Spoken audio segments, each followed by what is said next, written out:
إن الحمد لله نحمده ونستعينه ونستغفره ونعوذ بالله من شرور أنفسنا ومن سيئات أعمالنا. من يهده الله فلا مضل له ومن يضلل فلا هادي له، وأشهد أن لا إله إلا الله وحده لا شريك له، وأشهد أن محمدا عبده ورسوله. يا أيها الذين آمنوا اتقوا الله حق تقاته ولا تموتن إلا وأنتم مسلمون. يا أيها الناس اتقوا ربكم الذي خلقكم من نفس واحدة وخلق منها زوجها وبث منهما رجالا كثيرا ونساء. واتقوا الله الذي تساءلون به والأرحام إن الله كان عليكم رقيبا.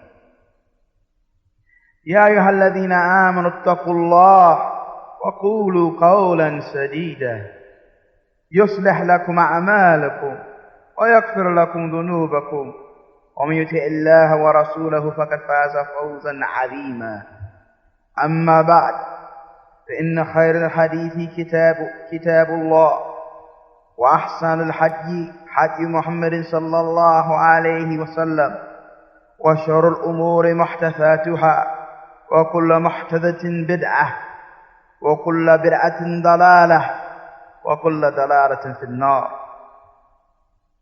وبعد, we begin from where we stopped earlier today, bi'idhnillahi ta'ala, into describing the cure or the remedy for the illness that we mentioned, which was al-hawru ba'd al-qawru, or decrease after increase, the changing of the condition of a person from Eemaan to kufr, or from taqwa and righteousness to evil doing and misbehaving regarding the orders of Allah, or from guidance to going astray.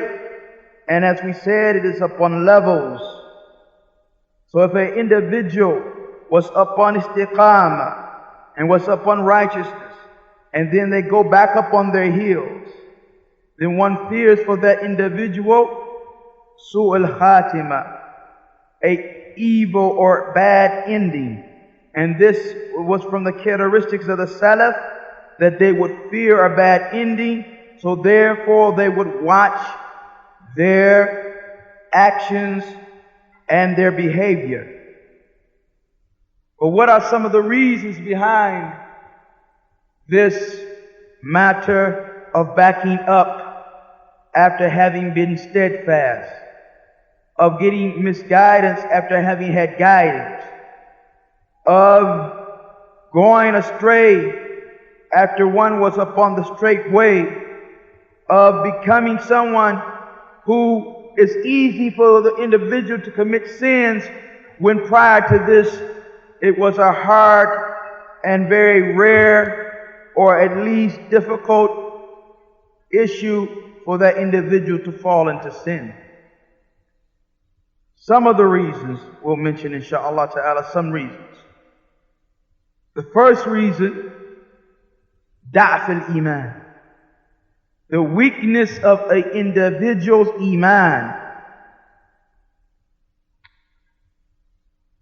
And this weakness of iman carries with it all types of diseases and all types of other illnesses, from qaswatul qalb, the hardness of the heart, wa sahulatul wuquf fil ma'asi, and the easiness of falling into sin, and laziness when it comes to doing or establishing obediences and worships directed towards Allah, and all obedience and worship is for the purpose of Allah, done for the pleasure of Allah, but a laziness regarding those matters, and the absence of being affected by the Quran or by Salah, and qillah, the small amount of khawf min Allah, fear from Allah. This is some of the signs of what? Weakness of Eemaan, which is one of the causes for al-hur ba'd al-qur. Wa kathrat al-jidal, a lot of arguing and debate and dissension. This is another reason and another illness. And the absence of feeling that one is responsible in front of Allah for what one does, that one will be asked, questioned in front of Allah for everything that one does, and other forms of this matter. All of this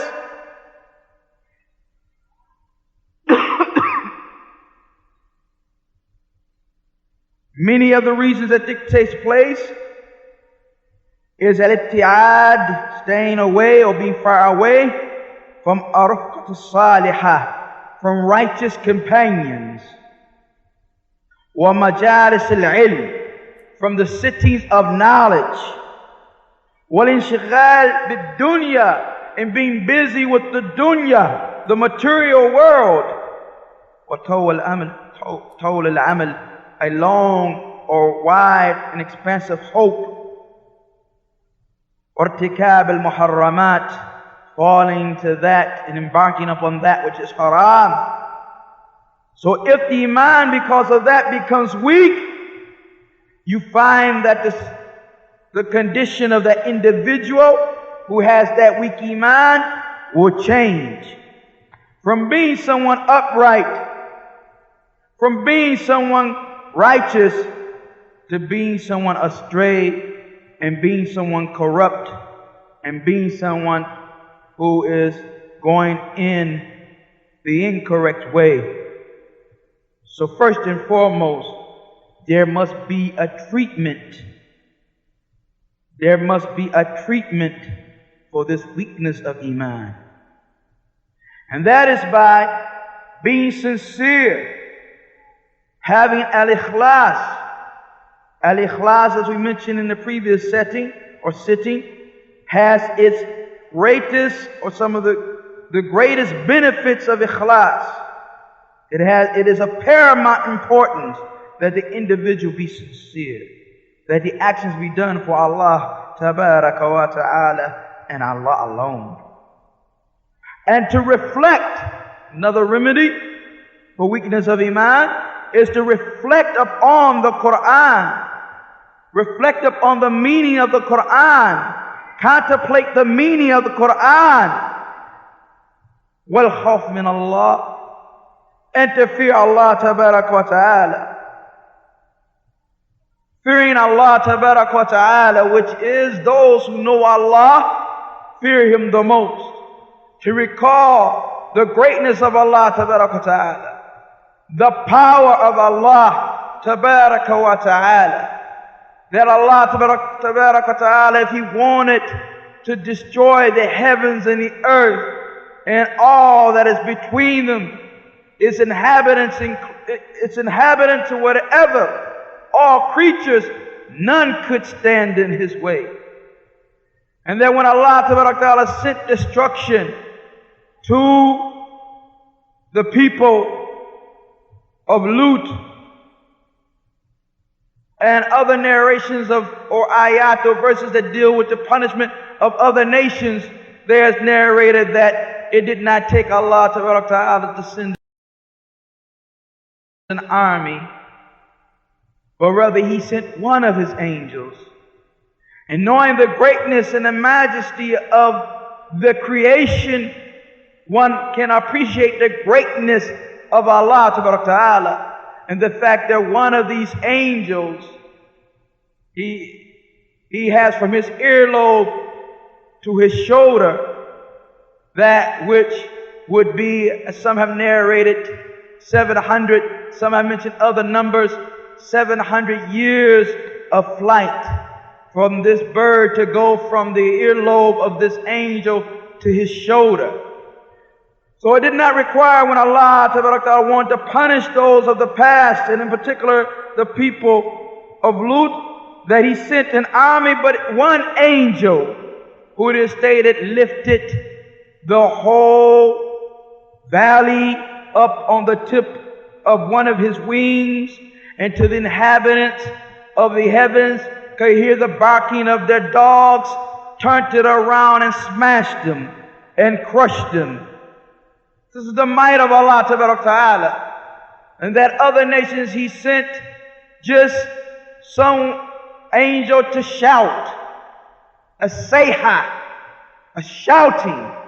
One shouting left them in their places in a position of prostration from death. That when one reflects upon the greatness of Allah Ta'ala, that Allah Ta'ala, if He willed and if He wanted, can make the air that we breathe unbreathable, something impossible for us to breathe, or the water that we drink undrinkable, so that we could not benefit from it, and so on and so forth, thinking about the greatness of Allah Ta'ala and the sheer strength and power of Allah Ta'ala brings about al-khawf, fear of Allah Ta'ala.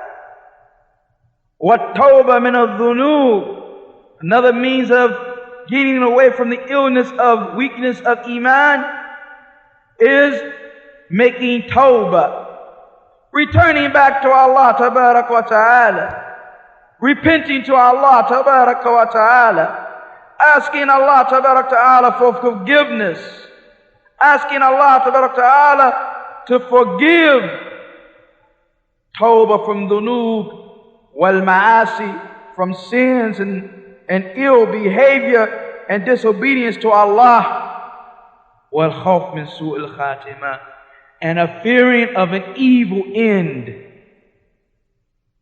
and to think about death. Yes, to think about death and the hereafter. Reflection of death changes one's whole world. Reflection of death takes something that seems difficult and makes it easy. Reflection of death makes one watch one's talk, watch one's hands, watch one's step, watch one's movement and behavior when one reflects upon death. That death will come to each and every one of us. There is no doubt about that. That one day the soul is going to reach the throat, and the blood is going to run cold, and the heart is going to stop breathing, and the light that is in the eyes that gives us the ability to have sight is going to be removed, and that there's nothing that we can do, and that when that time approaches and when it happens, there's no delay in it. We can't say, wait a minute, give me a time to say something to my family, give me a moment to straighten up my affairs. No, once the process stops, it ends with us, the soul being removed from our body, and the occurrence, therefore, of that is death. Death. Thinking about death and thinking about the akhirah, the last day, and all that will happen in the last day, from the punishment of the grave, and before the punishment of the grave, and the tightness of the grave, and the darkness of the grave, and the answer or questioning and test of the two angels, and coming out of the grave, and being barefooted, naked, and uncircumcised, and being on the day of judgment where all the multitudes will be gathered, until there's no room to move, until you can't go forward and you can't go backwards, you can't go to the left and you can't go to the right, and some people will be upon their faces, and the punishment of Allah Ta'ala will be severe. You will see the children's hair turning gray, and the women who have their load dropping their load. You will think that people are drunk, but it is not drunkenness, but rather the punishment of Allah is severe. Thinking about the akhirah, the hereafter. The hereafter is a means of dealing with weakness of faith. Another reason why people fall into unrighteousness after they were righteous. Weak Eemaan after having strong Eemaan. Misguidance after having been guided is al-ibti'ad, being far removed from the atmosphere of Eemaan. The atmosphere of Eemaan. One has to make oneself in al-ajwa or al-jaw al-imani, the atmosphere. Sometimes they translate jaw as weather, but he means the atmosphere, the environment of Eemaan. One has to make oneself be in an environment of Eemaan. Those who are far away from the environment of Eemaan, from majalis al-ilm, sitting to get knowledge, wal masjid, coming to the masjid, wal Quran, reciting Quran, sitting and reciting Quran, and good companionship or righteous companionship with good example, and al-qudwa, righteous example for individuals that one can see who are striving for the hereafter and striving to be righteous. Wa qiyamul layl, making salat at night, wal adhkar, and remembrance of Allah. And other than that, when people remove themselves from the environment of Eemaan, it leads to backing up. It leads to going upon one's heels. It falling back upon one's heels. It leads to an individual going in the wrong direction and turning away from what is right. So when a person, Muslim, man or woman or child, is removed from righteous brothers or righteous companions or righteous sisters for a very long period of time, for instance traveling or because of their job or something of this nature, they lose the environment of Eemaan. And when they lose the environment of Eemaan, it weakens them. It weakens them. And when they are weakened, they turn away from that which they was on, or they become weak in their sticking to what they used to stick to of deen. And if this is not caught by the person, it can be a matter of destruction or a means of destruction for that individual. The great Imam of the Sunnah, Hasan al-Basri, rahimahullah, used to say, Ikhwanina, our brothers, aqla indana min ahlina, are more precious and expensive to us than our families, and the wife and the children. Ikhwanana, our brothers, aqla, are more precious, more expensive, more dear to us than our family. Because our family reminds us of dunya. We want this. We need this. Let's go here. Let's go there. Well, what about this? Well, what about that? Reminding us of dunya. But our brothers remind us of the akhirah. That's when you find brothers who are upon kitab and sunnah, the way to set aside, who fear Allah Ta'ala and the last day, hope with the meaning of Allah Ta'ala, is involved in obediences. They remind you of what? Al-Akhirah, the last day. So, upon, or the hereafter, upon the Muslim is to guard himself and to make sure that he or she strive against the desires of itself, to make sure that they place themselves in atmospheres of Eemaan. In atmospheres of Eemaan. And this is something that we have the opportunity to do. First, we have to make the house a house of Eemaan. Make the Bayt Muslim. Make the house of a Muslim. It's a very important factor that I heard over 15 years ago. Sheikh Abu Bakr Jabir al-Jazairi, Hafidhahullah, that man who has been teaching Tawheed and Tafsir in the Masjid of the Prophet sallallahu alaihi wasallam for well over 40 years or more, in a series of lectures he did upon the corruption of the society. Corruption of the society, he dealt with this issue that the house of the Muslim must be the house of a Muslim. The house of the Muslim is not a mal'ab, not a playground. The house of a Muslim is not a disco. The house of a Muslim is not a cinema. The house of the Muslim is where you find Quran. And he used to say, Hafidhahullah, that what is this zeal or want by others to hear the voices of those who sing and so on and so forth, music and all of this, when we have some of the greatest reciters of Quran, the likes of, and we're talking about their recitation. We're referring, alayhi salam, to their recitation, not necessarily the aqeedah or their minhaj. We're talking about their recitation. For if the individual, when he wanted to listen to something, was concerned about aqeedah and minhaj, he wouldn't listen to anything that has any connection with music, which is the Quran of Shaitan. He said we had the best reciters, the likes of Tablawi, the likes of Abdul Basit, the likes of Husli.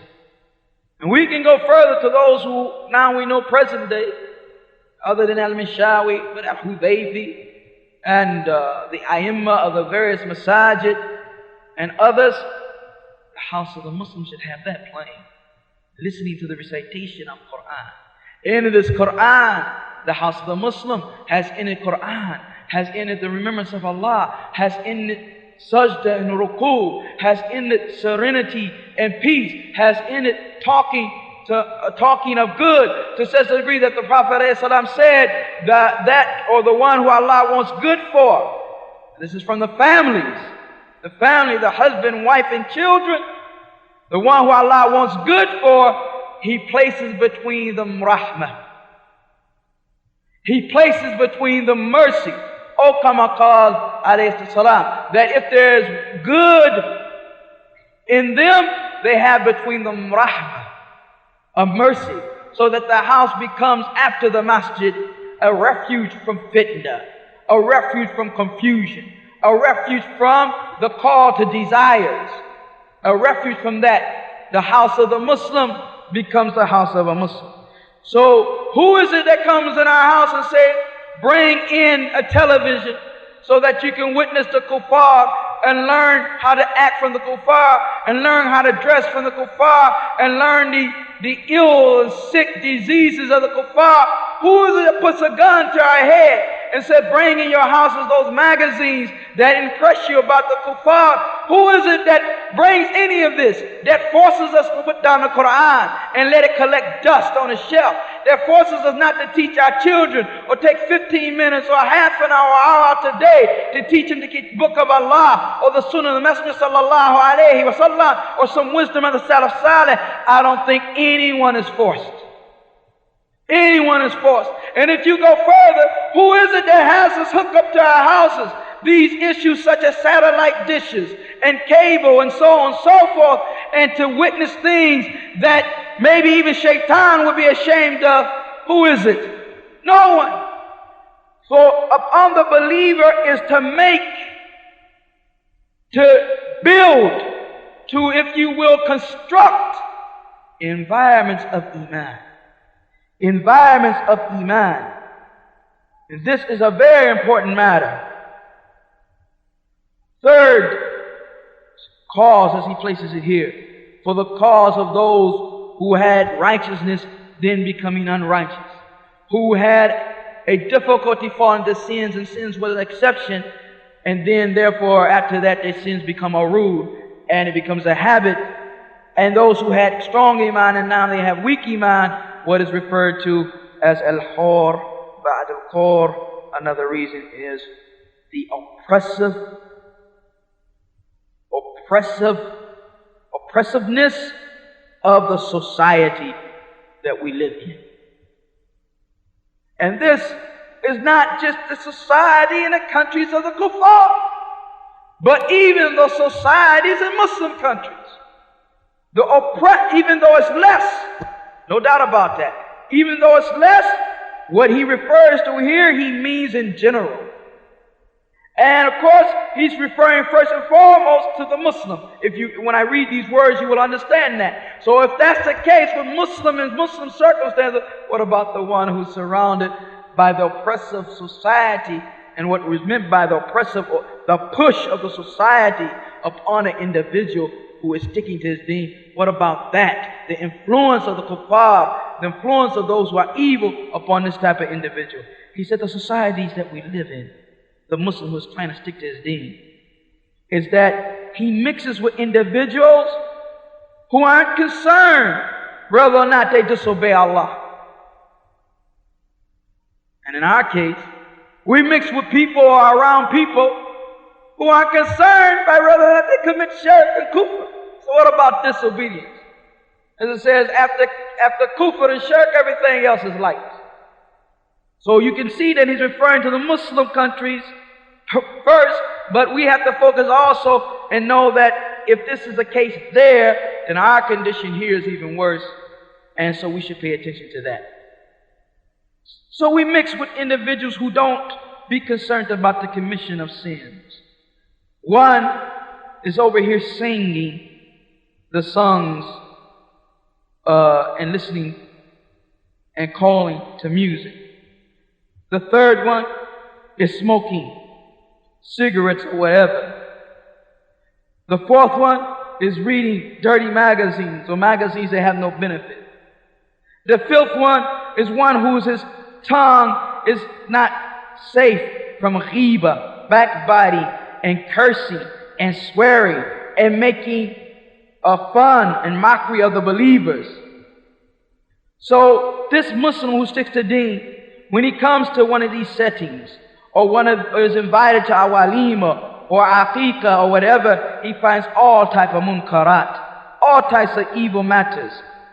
And he finds conversation taking place about matters of dunya, either about trading or tijara, buying and selling, or about a person's wazifa, particular business or position that they have in the business world, or about wealth, or about acquiring of properties or money or whatever, and the problems of the dunya and others than that, until it is a matter of placing into the heart, based upon the conversations, based upon what people are talking about, a deep love of dunya in the heart. A deep love of dunya in the heart. So therefore, the hearts become hard. And a person backs up on their sticking to the deen of Allah. And they back up from their being righteousness.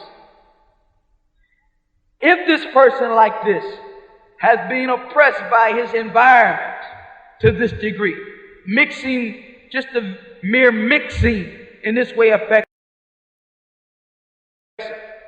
If you add to that he's also has been tested with some wealth. He got some money to spend. And you add to that maybe also one or the other, he may also be tested with a wife, or if it's a sister, a brother who has weak Eemaan, or children that are like their father if he's weak in Eemaan, or like their mother if she's weak in Eemaan. He will not be able to be fixed and firm upon his deen. And he will leave those matters and leave being righteous, and leave being upright. And then, if you find that he mixes with his kith and kin, and like I said once again, he's referring to the Muslim families. What about the kuffar? If your family members are kuffar. If he mixes with his kith and kin and his neighbors and his peers and knowledge and so on and so forth, he finds words that are distasteful and mockery, open mockery or hidden mockery. And he finds people who try to advise him to be balanced, that you're going to extreme. Your thobe is too far above your ankle. Why you have to let your beard grow that much? See the type of nasiha he's giving. Yes, the Prophet ﷺ said ad-deen nasiha, but not this type of nasiha. This is the type of nasiha he's giving to back up from what he's on. Many of them, he says, or many individuals who are tested like this, back up and fall short. And in the end, it is possible for that person to lose the dunya and the akhirah, to lose this world and the hereafter. So this is a cause also. And that's why the first issue of being around people who are salih, who are righteous, and environments that are righteous is of the utmost importance. Because when you begin to mix with those who don't mind smoking cigarettes, even though it's haram, they like to say makruh. It's all you hear all the time. As one mentioned that student of knowledge mentioned that he told one of these individuals he was smoking. He was looking at him. He said, don't smoke.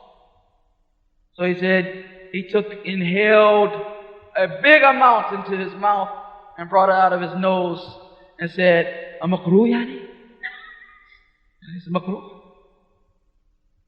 This is the type of mentality that you're dealing with. It's not makruh, it's haram. So this is, when you mix with these type of individuals, it can be dangerous. Another issue or reason that people go from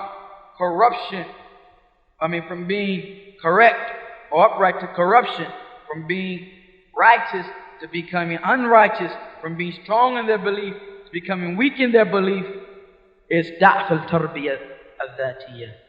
Their personal tarbiyah is weak. Their personal education Islamically of themselves and cultivation of themselves is weak. Because if the Muslim don't make sure that and watch himself and guard himself and make sure that he cultivates himself and strives against himself, he will fall back up on his heels. There must be times throughout the hours of the day where it's just him and Allah tabaraka wa ta'ala.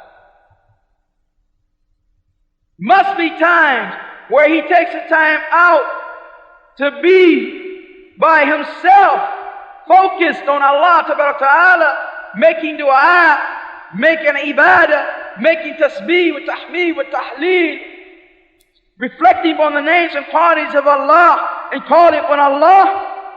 He must have those times throughout the day.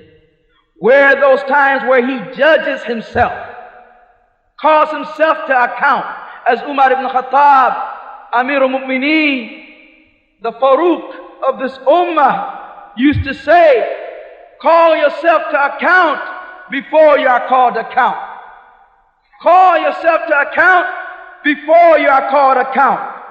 So the believer takes some time out of the day to look what's for himself, what has he done in benefit to himself of good deeds and righteousness and whatever, and what has he done that's harmful to himself, and therefore make istighfar, ask Allah for forgiveness, and make tawbah, repent to Allah ta'ala. And he must also have some time throughout the day.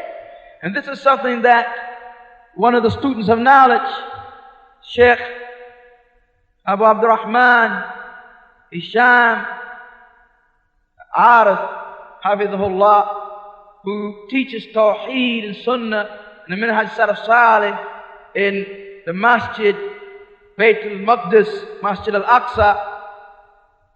al-Aqsa was saying, he asked the brothers at the last convention, Quran and Sunnah Society, he said, how many hours do you read a day?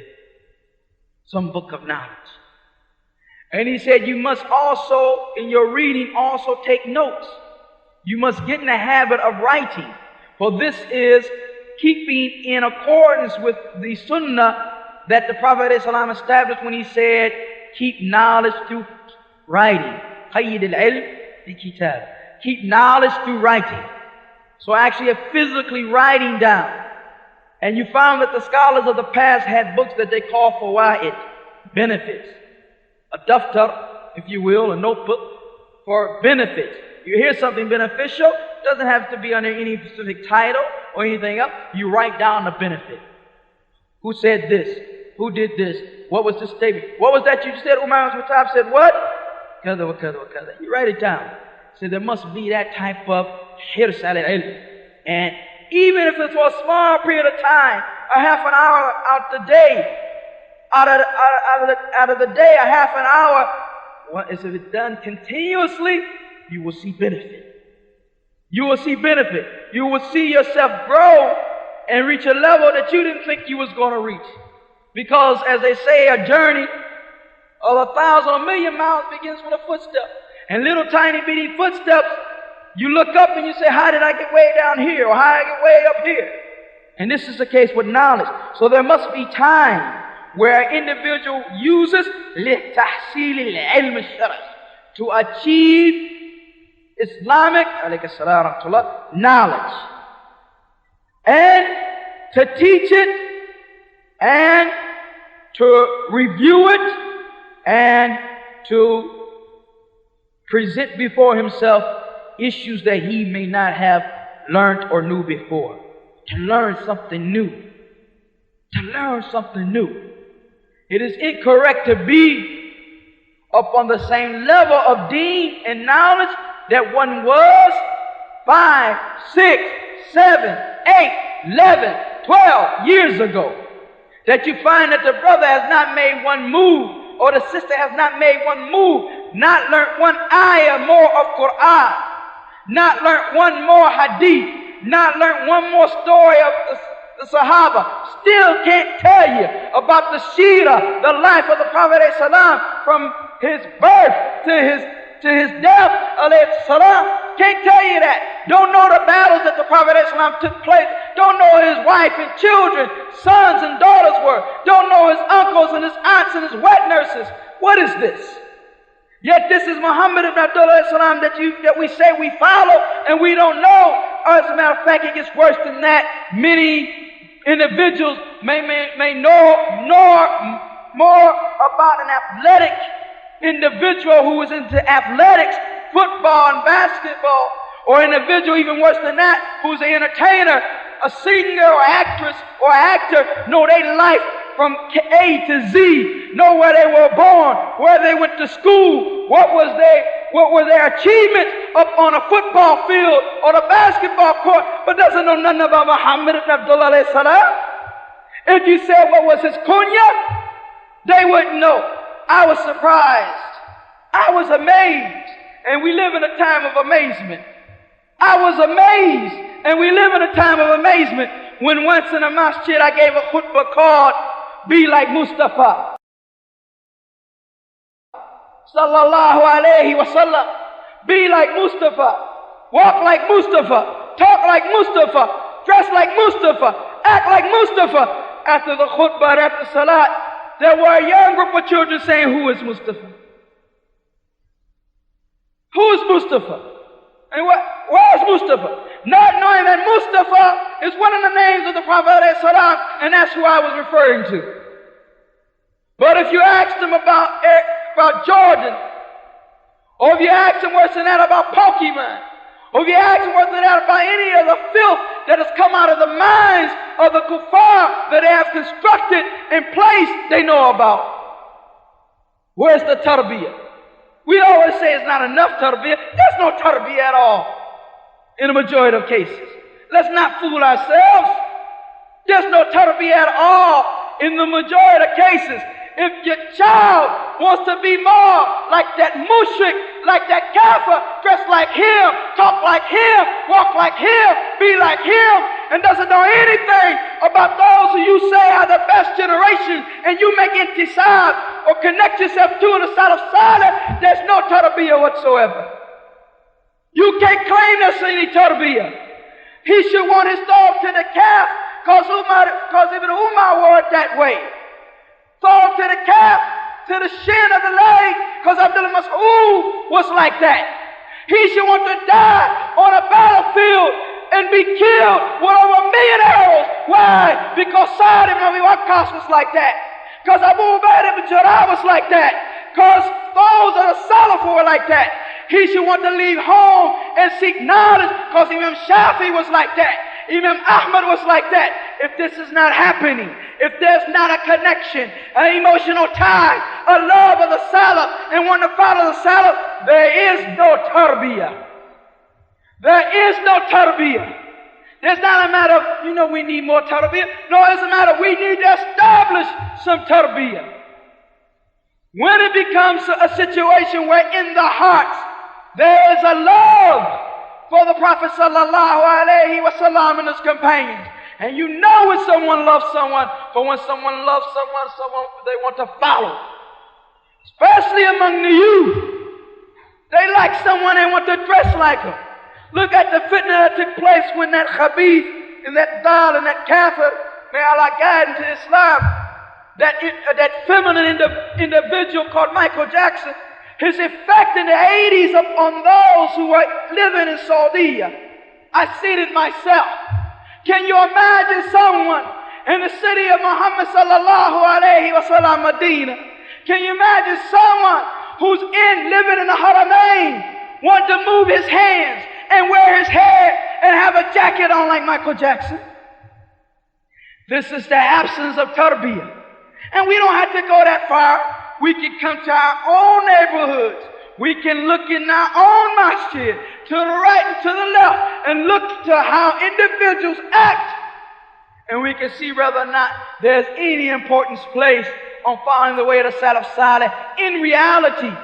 In reality, not just in talk. In reality, not just in talk. So it is important that there be, yes, this matter of obtaining knowledge, and of reflection, and of learning new matters, and of review. And there should be times where we, to use a tablighi, bid'i term, sacrifice for da'wah.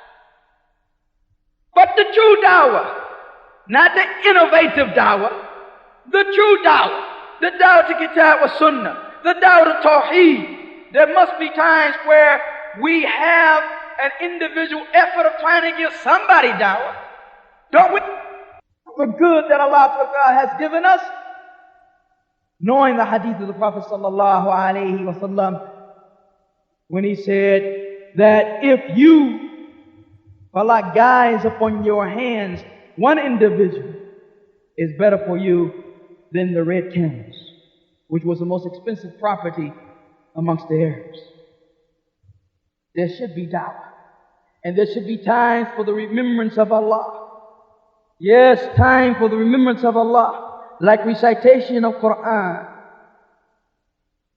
All of these for what? So one can guard oneself and preserve oneself and make sure one is sticking to the deen of Allah tabaraka wa ta'ala. Another reason of al-khur ba'd al-khur, misguidance after having guidance, decrease after having increase, unrighteousness after having been righteous, belittling the sins. Say, oh, that's light. Allah forget that. Istihanat al-dhunub. It's light. Yeah, I don't know. Well, is it from the kaba'ir, major sins, or is it from the saga'ir, minor sins? The Salaf used to say, don't look at whether the sin is major or minor, but look at the greatness of the one you're disobeying. Don't look at whether the sin is major or minor. When they split that into that, Major and minor, it wasn't for the purpose for individual to take it lightly. Just like when they split bid'ah up into bid'ah that is mukaffara, and that makes you a disbeliever, and bid'ah that's mufassaka or makes you a fasiq. It wasn't for the point that bid'ah is easy. No, kulla bid'atin dalala. Every bid'ah is going astray. Similarly, all haram actions must be avoided. As a matter of fact, it is understood that many fires are lit by the smallest pieces of wood. And that a pebble after pebble after pebble, you have a mountain there. And the believer sees his sin, as related by Mujahid in Bukhari, as a mountain about ready to fall upon him. A mountain about ready to fall upon him. And a hypocrite sees his sin like a fly. All he has to do is use his hand to shoosh it away. Looking at matters of sins as light is another reason why people back up after they was going forward, become unrighteous after they were righteous. Abdullaah ibn Mubarak, that great Eemaan from the A'immah of the Salaf, used to say in a piece of poetry, the meaning which is, I saw that sins kill the heart. And the person who commits sin inherits humiliation if he continues upon those sins. And that leaving sins gives life to the heart. And the best thing you can do for yourself is to disobey it. And the best thing you can do for yourself is to disobey yourself. The self wants many things. The self wants temporary satisfaction at the cost of destruction and punishment that it can't bear. The self wants ease and relaxation and a fulfillment of desires on the spot. ASP, as they say. ASP. I think I missed the letter. ASAP, as they say. Want it now, instantly. All right? This is how the self is. That's why he says, it's better for yourself to disobey you. And you'll find every time you disobey yourself, you come out better. Every time you disobey your desires, you come out better. Well, I'm glad I didn't do that. I started to do that, but I disobeyed. Things come out better. وَخَيْرُ لِنَفْسِكَ وَإِسْيَانُهَا. And the best thing for yourself is to disobey it. So the sins and belittling them and al-israru, continuing upon the sin, it is of the most important reasons or causes why a person goes back. Look into it clearly. Look with some clarity. Be meticulous in your analysis of it, and you find that many of the individuals that have backed up, they don't have no problem sinning. It's a light thing. Well, when I'm just listening to some music, is that from the Kabira? Is that a major sin? I thought that was a different opinion among scholars and all this foolishness. It is a matter that is disobedience to Allah subhanahu wa ta'ala, and major or minor, one should avoid it. Out of respect for Allah. Out of respect for Allah, like in Surah Al-Nur, will you not have respect for Allah? So this is an important matter. Some of us respect the creation and can see and understand that. I won't step on this line. I respect it. I won't do this. I respect it. Well, this is Allah Ta'ala's sanctuary.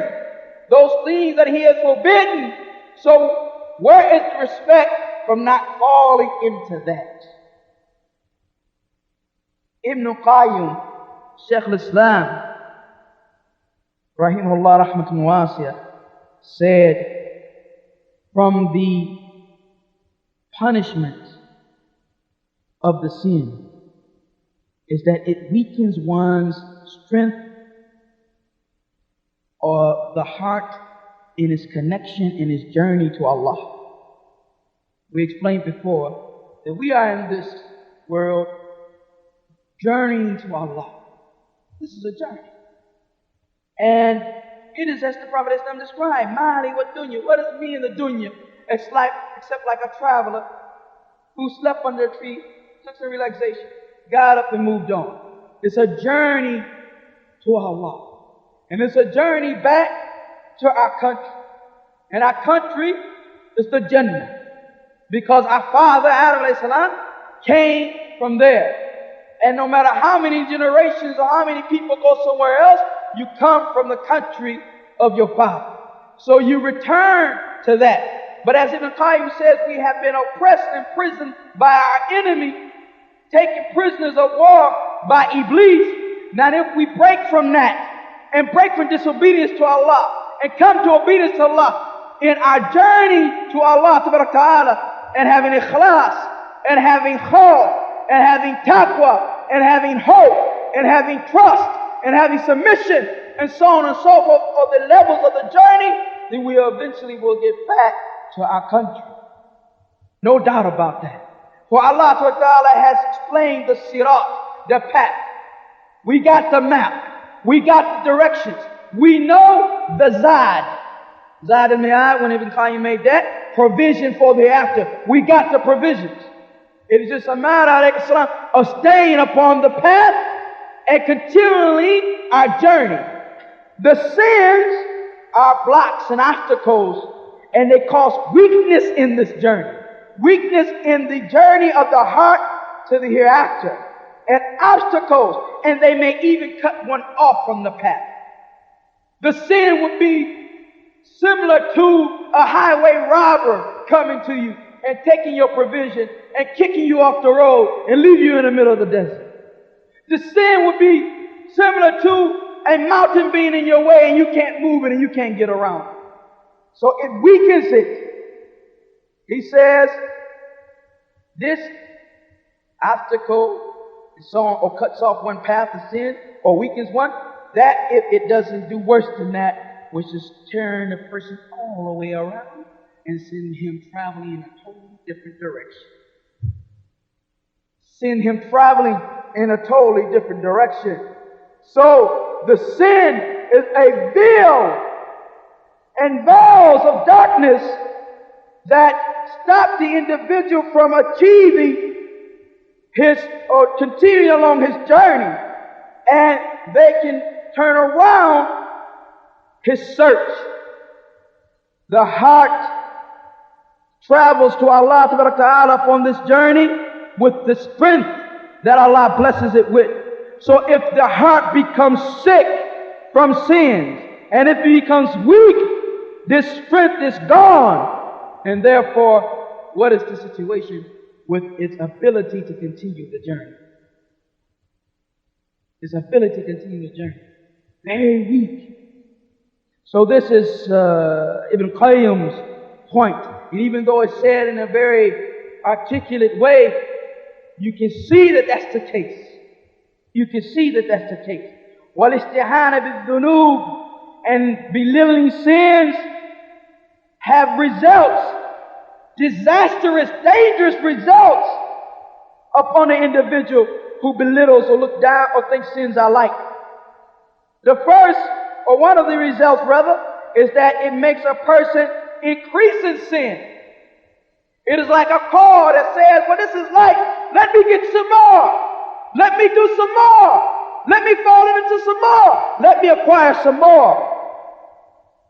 And it is that which takes a person far away from the path of Tawbah. Tawbah was something close when the sin was first committed, or when it was a matter of understanding the greatness of sin and how harmful it is. But when it's made light of, Tawbah is something far away from the mind of the individual. And it caused an individual to have absence of avoiding the people of sin. Begin to say, because the individual is involved in sin, the person is involved in sin, has no problem with another individual who's involved in sin. I'm involved in sin, he's involved in sin.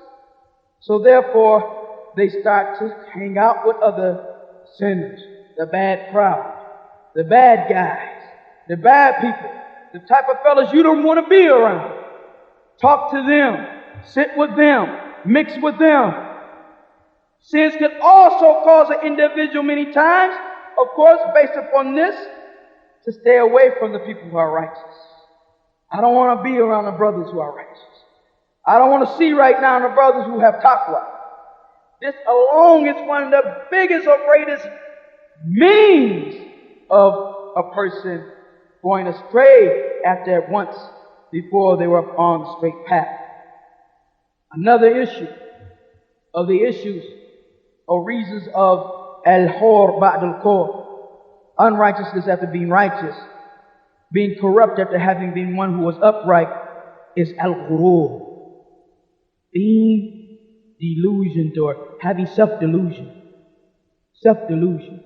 wal-i'jab, astonishment or amazement with oneself. This is you find among many of those who believe that they're sticking to Kitab al-Sunnah, who believe that they're righteous. They have this ghurur and they have this i'jab. And everyone can understand the difference between an illusion and a delusion. An illusion is when you see something and you know it's not real. A delusion is that you believe something be real when it's not. So they believe that they have this righteousness, this greatness. Sometimes they call this holier than thou attitude. And this ujub, this astonishment with oneself. He said you find this a lot. He said no doubt that attending the sittings of knowledge and being around righteous people show that a person has some good within him. But if this self-delusion and astonishment enters upon a person, it has the effect of making this person think that they're perfect or that they're more complete than others. And therefore he doesn't feel a need to increase his effort. I'm doing well, doing fine, I'm righteous. No need to do any more. I attend circles of knowledge, those other people don't. I'm in the masjid, other people aren't. So this is this type of ghurur or amazement. So therefore this individual doesn't try to do more khayr, doesn't try to do more righteous action. When a person becomes astonished with oneself, there comes away from his heart the fear of a bad ending. And he feels safe from being led astray after having guidance. And this is from a sign of the weakness of his self. And it is of one of the means of a person turning away and going the wrong direction and getting misguided after having guidance. And when one becomes amazed and astonished with oneself, he begins to become busy with the faults of others. And he doesn't try to deal with the faults of himself. And because the self needs to be dealt with, so therefore this ghurur must be dealt with. This ghurur, this self-delusion, this amazement, I'm more righteous, I'm more good, I'm on istiqamah, I'm more ilm. A safety from dalala. How can one feel safe from being led astray? There are two matters and both of them are kufr. One of them is to lose hope of the mercy of Allah, to give up. The other is to feel safe from the plotting of Allah. To feel safe from Allah Ta'ala punishing one for one's misdeeds. Safe. That is also kufr. It's kufr. So this has to be understood also. This has to be dealt with. How do you deal with many righteous matters or morals that one wants to obtain? It is by doing the opposite of it. If one finds themselves selfish, it is for them to become generous. If one finds himself arrogant, it's for them to be humble. Similarly, in this way, he has to have humility, he has to have fear, and he has to work on the correction of his faults before starting with anyone else. Work on his fault before starting with his wife. Work up on his fault before starting with his children. Work up on his fault before starting with this brother and that brother and this community and that community. Islah. Start with oneself first. And tawbah, repenting to Allah tabaraka wa ta'ala.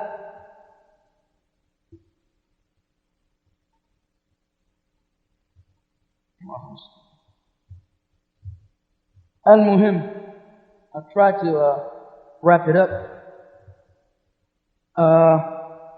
Another reason why people go astray after having been upon guidance, whether it be going from sunnah to bid'ah, or rather going from righteousness to sins, is their companions, a sadiq or a sahib, their companions. The people you sit with has an effect upon the person's path and behavior. There's no doubt about that. If the friend that one is with looks at bad films, or looks at bad magazines, or listens to music, then that will have effect upon the one who is a companion with him. These type of mukhalafat, or matters that are disobedience, comes in between two companions, and if the companion doesn't forbid it, but rather he lets that slide and lets this one slide, then pretty soon it has an effect upon him. And therefore, you could have a companion also, less, of course this is the lesser of an evil than that, but one who shortens his ibadah. He sees him shorten his worship, so he stops doing sunnah. He doesn't do sunnah ratiba, he stops doing sunnah ratiba. This is what the effect of what? Companionship. And it can go to such a level that if your friend backs up and your companion backs up, you back up. So therefore, لابد من اختيار الرفيق الصالح. Must choose a righteous companion, the one who will help one be upon obedience to Allah Ta'ala, like it says in the hadith, الرجل على دين خليله, الرجل على دين خليله, the man is upon the deen of his friend. So look to who you befriend.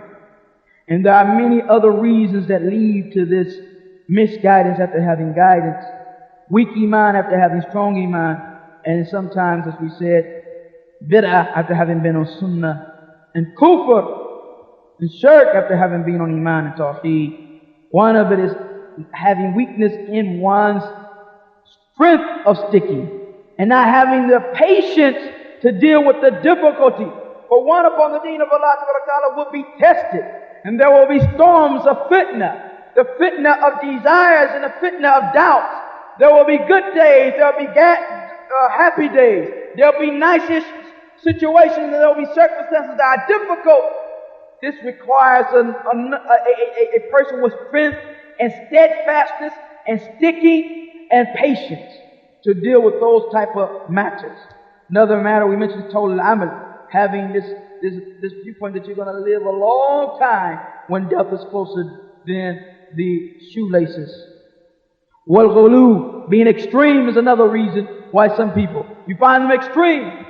Overnight, he has a lihya. Overnight, it goes to his ankle. Overnight, he's on sunnah. Overnight, kitab. Overnight, books of aqidah. Overnight. He's so hard upon the people and extreme. And then the next day, or 2 days later, or a year later, he doesn't have a beard. He doesn't even come to masjid.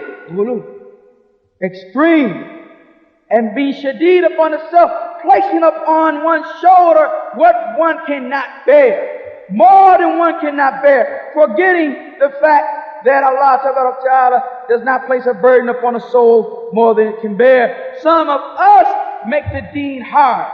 Some of us make it extreme. The Prophet ﷺ would not have the choice between two matters, both of them being halal, except he would choose the what? The easy. We act as if we can somehow be better than Mustafa alayhi salam. I want the hardest. This is not the way. And this leads to a person backing up. Because the self can only take so much. So therefore, after a year of this extremeness, one comes to a point and says, wait, what about it? And backs up from everything. Also, amrad al-qulub, the illnesses of the heart.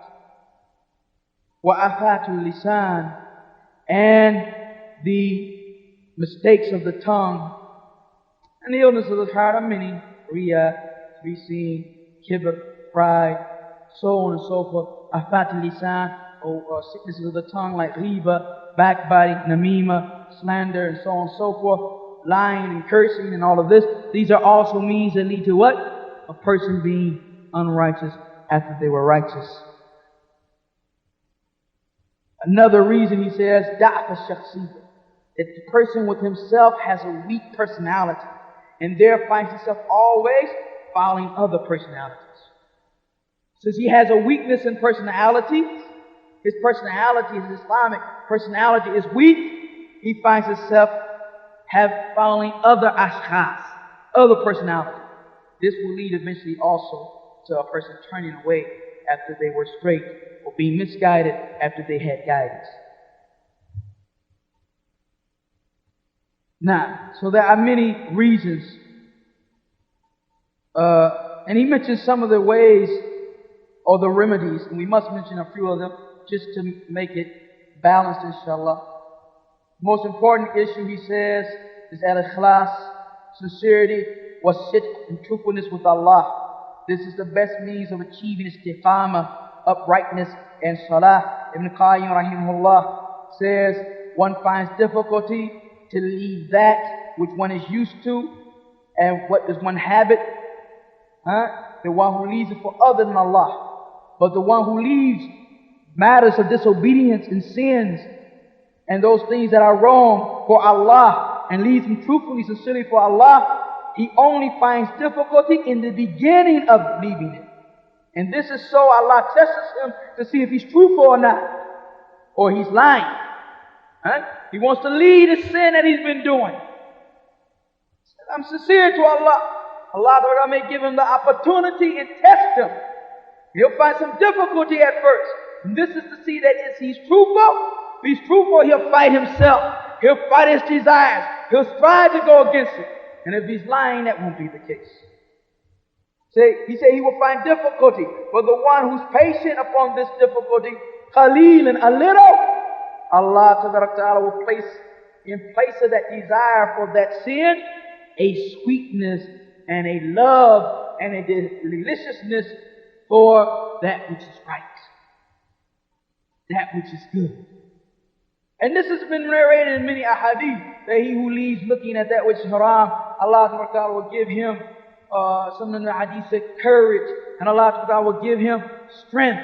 And that's why you find those who have the most courage and the most strength is those who turn their eyes and keep their eyes away from that which Allah Ta'ala has forbid. He who leaves something for Allah, Allah will give him better than that. Man taraka shay'in lillah, Allah gives him better than that. All the time. Leave this sin, Allah will give a righteous deed better than that. Of course, it's not, the sin itself, of course, the righteous is better. But it means Allah will replace it with something that you could not have imagined. Something that you could not have imagined. But it has to be what? Sabr, patience. And it has to be a willing to go through the examination and the test. Second matter, as he mentioned before, al-khawf min su'al khatima. Al-khawf min su'al khatima. Fear of a bad ending.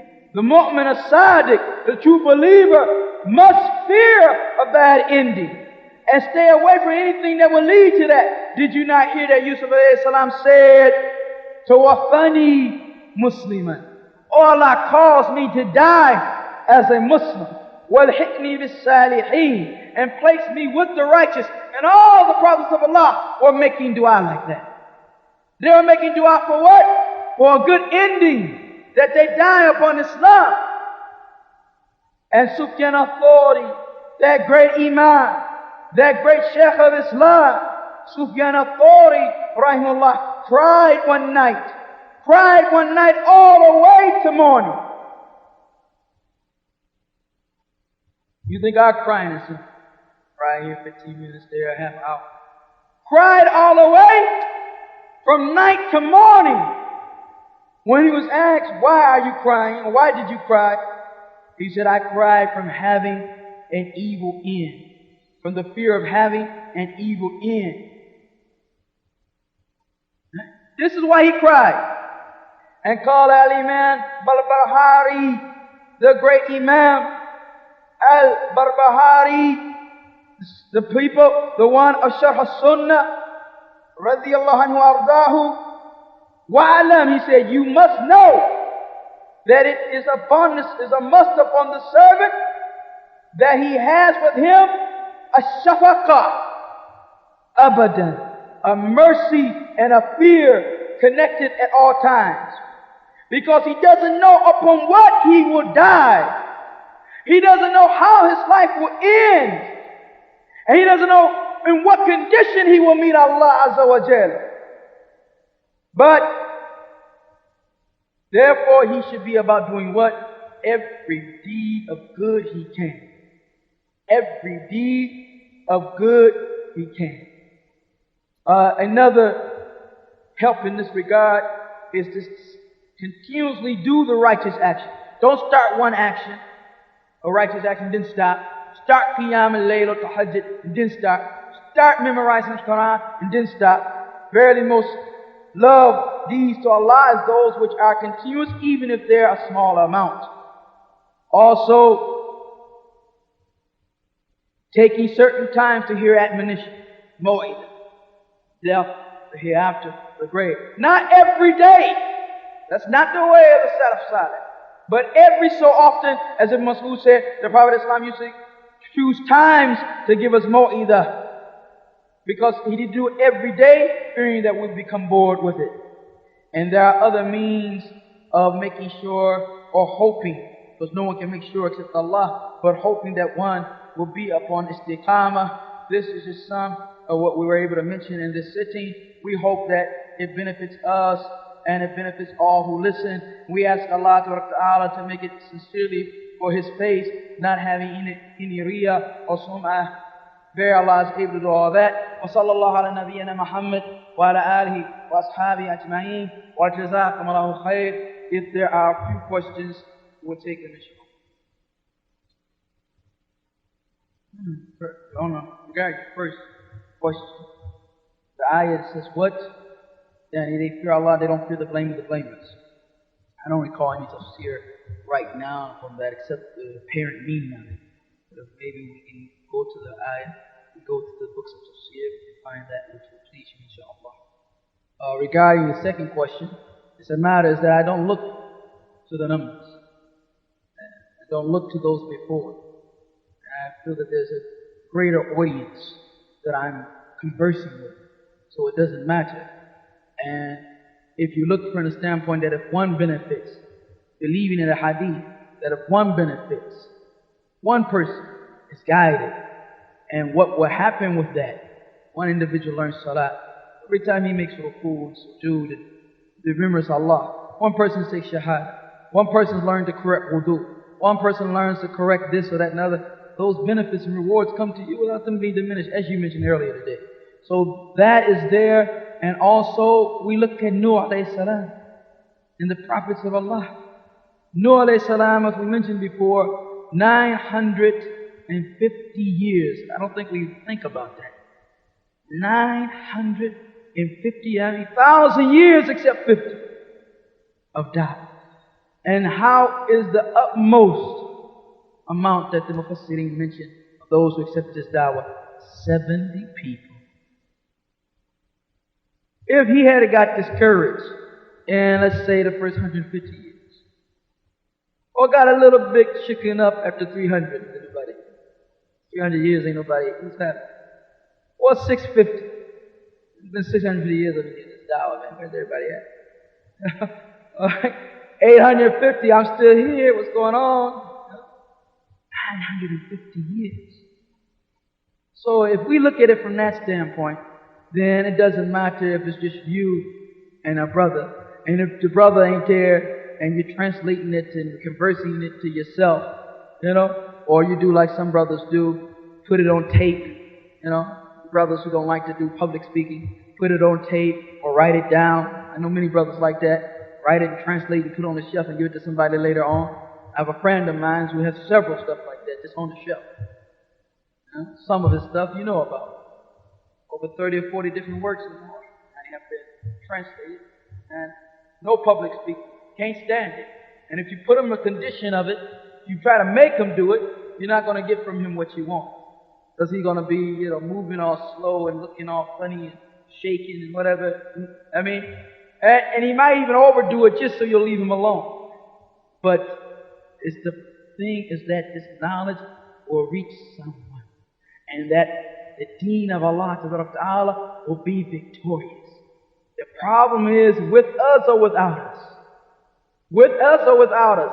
If Allah Ta'ala gives us the ability to have some share in uplifting the deen, then that's beautiful. No, you don't just leave him alone. Yeah, you don't just leave him alone. But it's a twofold here. First of all, let me always say as often that when I talk, I quote. I don't, it's not from myself, except some words that are used to express the meaning. But the article is actually, like I said, al-Asala, the 27th issue of it. And it is by our brother.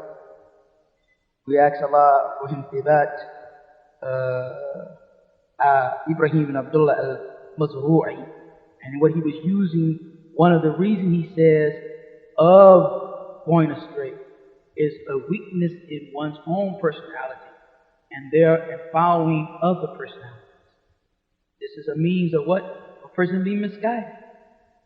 And because what happens when you start to follow personalities, that if they're astray, you're astray. If they're proud or happy about something, you're proud and happy. If they support it, then you support it. If they're good, then you're good. If they're bad, then you're bad. And no one should have that type of connection with anyone on earth except with Muhammad alayhi salam. For Muhammad alayhi salam will lead only to what is good, and he was ma'asum by the revelation sent to him by Allah Ta'ala. But anybody else, their matter, just like ours, is in the hands of Allah. And Allah knows about them, and of course about everything, that which of course we could never know. And based upon His knowledge and His justice, and His wisdom and His mercy, and many other reasons that we don't know of, He can mislead that person out of justice. But that person can go astray. So if we are tied to personality, then we will go astray also. And from the other standpoint of people disliking personality, their dislike of a person must be based in Islam, a Muslim akhu Muslim. So the person and love of the believer is something that we must have. There must be a legislative reason that we base our dislike upon. Either person is upon innovation, or the person is ignorant, or the person is arrogant, or the person is extreme, or the person has been warned against by the scholars, or the person has fallen to major sins and don't care, and has not showed any regret, or doesn't want any forgiveness, or whatever this matter, or whatever the reason may be. There are reasons. So both of them are extremes. And the way that this can be avoided is like you said, correct oneself. Concentrate upon that. But at the same time, avoid falling into falling personalities, and avoid having a weak personality. Don't give your heart to no one, your mind to no one, that you follow this individual no matter what happens. There is a certain element here of Islamic personality that we must have, and Sheikh Ali Hassan has a book on that nature, and it's good to study those narrations. Islamic personality that we must have, and it should be a strong personality, because you, I, and everyone in this room has something that Allah has given you. But there will be something covering it up. There may be a diamond right in this room, as they say, in the rough. Hasn't been shined up yet. There will be the Umar ibn Khattab of this time, the Abu Bakr Sadiq of this time, the Abu Bakr ibn Jarrah of this time. The one man may be in this room that can move this ummah to be upon istiqamah. We don't know. And we'll never know it if people are hidden under the personalities under the overshadowing personalities of others. And they're not allowed to grow and cultivate and get that gift which Allah Ta'ala has in store for them. When we go away from our examples of the Salaf and go away from the wisdom of the Salaf, we can sometime, when we go outside of our position, our mandate that we have, which is to give da'wah and to give guidance and be a support, and then we overshadow that and become more than that, we can become an obstacle for many people benefiting. We can become an obstacle where we were supposed to be just like the turning star. They pass by us, they get something, they keep on going. We don't know. Did any of us know each other? Vast majority, and no one in this room, I can say safely, did I know before they got Islam or before I got it? Did I know before we found Tawheed? No one in this room. So this is the thing that gathered us was not personality. The thing that gathered us was Eemaan, was Islam, was the love of good. Brother, don't get up in the morning at 2:30, going to the airport to catch a plane, to get up in the air surrounded by kuffar, to fly up into Philly to see just because he's just in a mood. Has brothers there that he wants to see, benefit from them, they benefit from him, come together upon khayr, and leave upon khayr. And intihal amr, the matter is gone. Or if it's a matter of seeking fame, or fortune, or position, or leadership, believe me, there's better ways to do it. There's better ways to do it. There's much better ways to do it. Huh? Allahu Akbar than this. Ala kulli halin, the issue that the Shaykh was trying to show us is that there appears within the atmosphere a matter of people backing up. All of us can feel this and see this. People who are righteous and they're not like that. They were real strong. They probably were stronger than most of us before we came to the doubt. To the degree that it was almost like examples. Strong. Now where are they? What are the reasons? Why does that happen? What can I do so it doesn't happen to me? As Abdullaah said, As-Sa'id man wa'iza bighayr. The happy one, fortunate one, is the one who takes a lesson from someone else. The happy one is not the one who's a hole in the ground and he falls into it. He's not fortunate. But it's the one who's in front of him, sees him fall into the hole, and he goes around. And helps him if he can, but he goes around. He doesn't fall into the hole. So these scholars and students of knowledge are presenting to us principles so that we don't make the same mistake and fall into the same issues and go into the same problems. It's as if we don't understand that there is an intelligence and a legacy and a vast amount of knowledge throughout the Islamic world, and scholars of the Kitab wa Sunnah and the books of the Salaf Salih that we can take from and benefit and not have to go through the same madness that others have went through. This isn't a matter that we want to keep bumping our heads. We want to go through a fitna and then after happen say, yeah, I should have avoided that, I should have did this and that, the other. So at this point, inshallah ta'ala, and is that it, I think? More?